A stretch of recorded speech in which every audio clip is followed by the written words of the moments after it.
Арбаңыздар, урматтуу угармандар, сиздер менен Өнөр жана мен подкасты. Бүгүнкү чыгарылышта дүйнөлүк опера сахналарында кыргыз үнүн жаңыртып, миллиондордун жүрөгүн багындырган улуу талант тууралуу сөз кылабыз.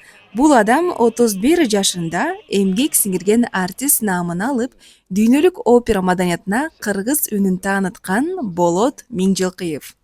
Болот Миңжилкыев 1940-жылдын 23 апрелинде Фрунзе шаарында жарык дүйнөгө келген. Атасы геолог, илимпоз Абдулла Миңжилкыев.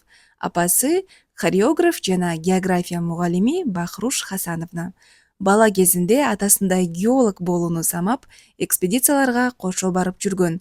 Бирок бара-бара көңүлү ыр жакка ооп, музыка дүйнөсүнө аралаша баштайт.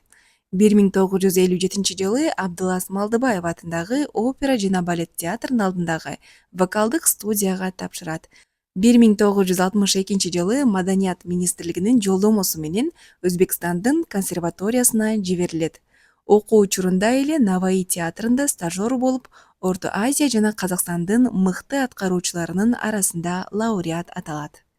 1966-жылы консерваторияны ийгиликтүү аяктап, Кыргыз опера жана балет театрынын солисти болуп иштей баштайт. Ошондон тарта анын өмүрү толугу менен операга арналат.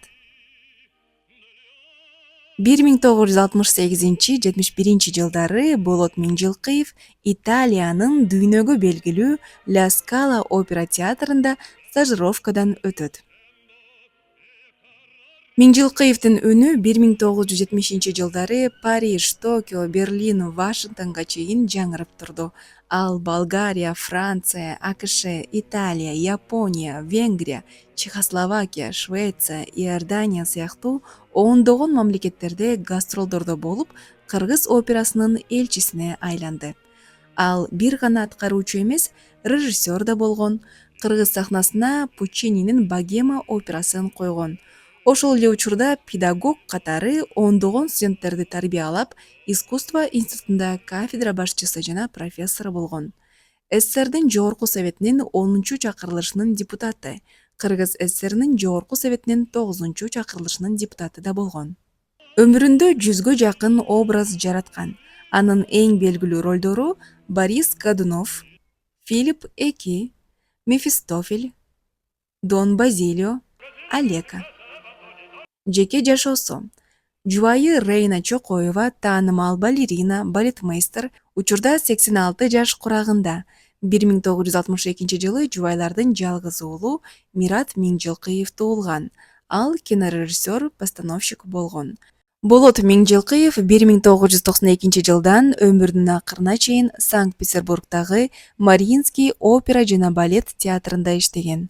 1997-жылы 16 августта Санкт-Петербург шаарында көз жумуп, сөөгү аларча көрүстөнүнө коюлган. Анын көзү өтсө да мурасы, үнү, сахнадагы харизмасы кыргыз маданиятынын алтын катмарында сакталып калууда. Болот Миңжилкыев бул жөн гана опера ырчысы эмес. Ал кыргыз үнүн дүйнөгө тааныткан, искусствонун бийиктигине жеткен залкар инсан. Мындайча айтканда, кыргыздын Шаляпини десек жаңылышпайбыз. Мына ушундай урматтуу угармандар, эгер подкаст жакса, лайк басып, пикир калтырууну унутпаңыздар. Кийинки эпизоддордо жолукканча аман болуңуздар.